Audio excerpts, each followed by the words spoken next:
আসসালামু আলাইকুম প্রিয় বন্ধুরা। আজ আপনাদের সাথে টেন্স এবং রাইট ফর্ম অফ ভার্ব একই সাথে কিভাবে আমরা শিখব সেটা নিয়ে আলোচনা করব। তো চলুন দেখি কিভাবে শিখতে হবে। দেখুন লেখা এখানে প্রেজেন্ট ইনডিফিনিট টেন্সের প্রথমে গঠন প্রণালী জানবো। Subject plus V1 plus object, এটা হচ্ছে প্রেজেন্ট ইনডিফিনিট টেন্সের গঠন প্রণালী। তো প্রেজেন্ট ইনডিফিনিট টেন্স সাধারণের বাইরে যেগুলো বিভিন্ন পরীক্ষায় আসে সেগুলো নিয়ে আমরা একটু আলোচনা করব। যেমন অভ্যাসগত কর্ম, মানুষের যে অভ্যাসগত কর্ম বোঝালে এটা প্রেজেন্ট ইনডিফিনিট টেন্স হবে। এখানে একটা উদাহরণ দেওয়া রয়েছে, the Kamal takes tea everyday in the morning. তো এখানে একটা অভ্যাস বোঝাচ্ছে যে প্রত্যহ, মানে প্রতিদিন সকালে কি চা গ্রহণ করে। এটা রাজশাহী ইউনিভার্সিটি আইছে, এটা বোঝালে প্রেজেন্ট ইনডিফিনিট টেন্স হবে। এরপর আছে চিরন্তন সত্য, যেগুলো চিরন্তন সত্য, এই চিরন্তন সত্য বোঝালে প্রেজেন্ট ইনডিফিনিট টেন্স হবে অবশ্যই।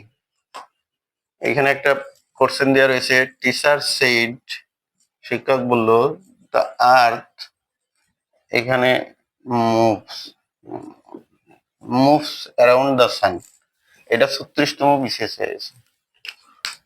তাহলে টিচার বললো যে পৃথিবী সূর্যের চারিদিকে ঘোরে, এটা 36তম বিশেষ হয়েছে।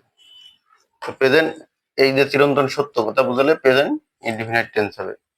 সকল ইম্পারেটিভ সেন্টেন্স, যেমন do the work, do it, এরকম ইম্পারেটিভ সেন্টেন্স আছে, প্রেজেন্ট ইনডিফিনিট টেন্স হবে। এরপরে কোটেশন, যে কোটেশন গুলো রয়েছে এগুলো সাধারণত প্রেজেন্ট ইনডিফিনিট টেন্স হয়। এই স্টিচ ইন টাইম সেভস 9, এটা 36তম বিশেষে আসছে, অর্থাৎ সময়ের 1 পর, অসময়ের 10 পর। তো এই যে আমরা এই স্ট্রাকচার গুলো যদি মনে রাখতে পারি, যে অভ্যাস, মানুষের অভ্যাস, চিরন্তন সত্য, কোটেশন, এইগুলো বোঝালে সাধারণত প্রেজেন্ট ইনডিফিনিট টেন্স হবে। এছাড়াও আমরা কিছু অ্যাডভার্ব আছে, এই অ্যাডভার্ব এর মাধ্যমে আমরা জানতে পারবো এটা প্রেজেন্ট ইনডিফিনিট টেন্স হবে। তো চলুন অ্যাডভার্ব গুলো আমরা দেখে নিই। তো সাধারণত এই যে অ্যাডভার্ব গুলো লিখছি দেখছেন, যে এই অ্যাডভার্ব গুলো কোনো সেন্টেন্সে থাকলে সাধারণত প্রেজেন্ট ইনডিফিনিট টেন্স হবে। এখানে মনে রাখার সুবিধার্থে লিখছি যে আওয়ার জিএফ সেন্ডার। সাধারণত মানুষের মস্তিষ্কে নেগেটিভ কোনো জিনিস বেশিক্ষণ মনে রাখতে পারে, তাই আওয়ার জিএফ, জিএফ মানে কি গার্লফ্রেন্ড, তাই তো। সেন্ডা, সেন্ডা একজনের নাম, একটা মেয়ের নাম সেন্ডা, সে হচ্ছে আমাদের গার্লফ্রেন্ড, মানে মেয়ে বন্ধু, এই তো।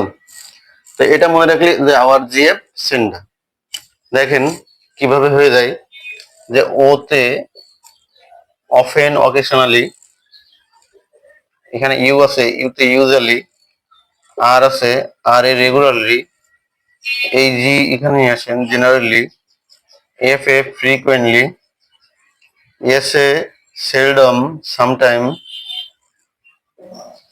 ই ইতি এভরি, এভরি প্লাস টাইম, এখানে এভরি প্লাস টাইম বলতে এখানে এভরিডে হতে পারে, এভরি মর্নিং, এভরি উইক, এ ধরনের হতে পারে।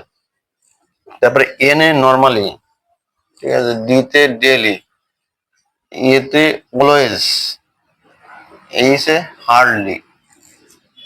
তো এই অ্যাডভার্ব গুলো যদি কোনো সেন্টেন্সে থাকে তাহলে বুঝে নেবেন সেটা প্রেজেন্ট ইনডিফিনিট টেন্স।